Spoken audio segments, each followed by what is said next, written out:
My name's Ryne Abraham. I'm a senior at Indiana Wesleyan University, and I'm gay.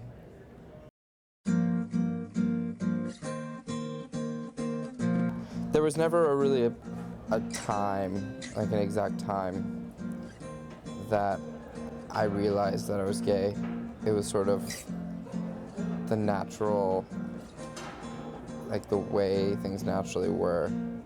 I had 2 G.I. Joes, and I was so young that I had no idea what was right and wrong at that point, and I was making these G.I. Joes gay without really realizing what I was doing at the time. I was a music major my freshman year, and they offered me a lot of scholarship, and so that was my main reason. And I saw my sexuality as such a small part of who I was that I didn't feel in any way that it would ever interfere with a school or with a group of people. I knew that Christians didn't really approve of the gay lifestyle, but it never really occurred to me that it would be this sort of, I guess it never really occurred to me that I would come against as much opposition as what I have from the Christian school. I wore a legalized gay shirt on campus one Friday, and that was the day that I received the most opposition. Just things were said, and there were Facebook posts about it, and really mean and degrading things were stated about me, and it's really sad to be sort of put down and dehumanized to the point where it's just, people feel like they can say whatever they want about me and my sexuality and expect for me just to be okay with it. The initial Facebook post was made by a student, and it said, why would you wear a legalized gay shirt on a Christian campus, silly, silly little homosexual boy? And then after that he put LOL smiley face or something like that. And from that point, people made different comments on it, saying, well, not everybody here's a Christian, and not everybody here believes that gay marriage is a sin, that it's really that big of a deal. And there are many Christians who think that gays should be allowed to get married, and it went back and forth, and ultimately the original poster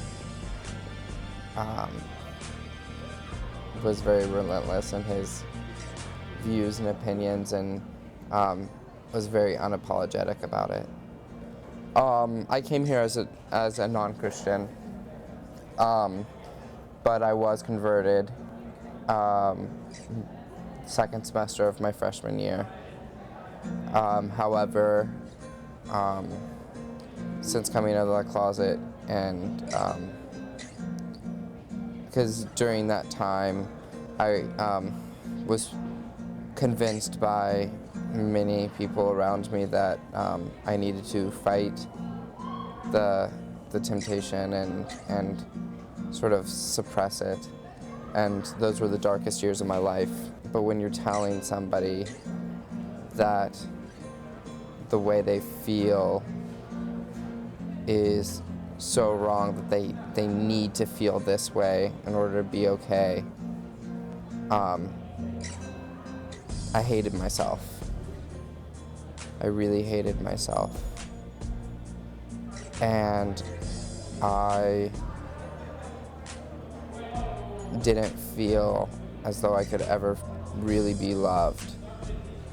But then last semester, I did a lot of soul searching and came out of the closet to my family and most of my friends, and still came to be a Christian for quite a while. I reconciled the Bible with homosexuality, like the verses and different things like that.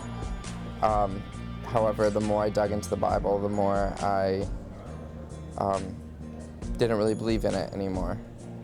So currently I'm no longer a Christian, which was about 2 months ago, or maybe a little bit longer ago, that I renounced my faith. The idea that it's a choice.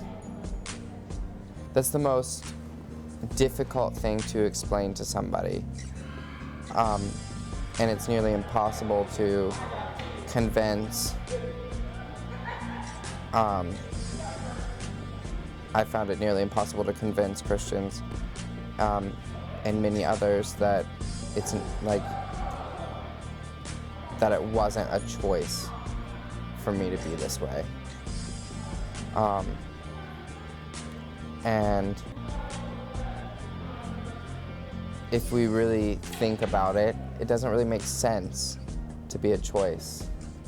Why would I choose to, like my dad said to me, you're choosing to put yourself in a place of discrimination, in a place of, like, why would I choose to put myself in the minority? Why would I choose to be neglected, negated, hated? Why would I choose all these things upon myself?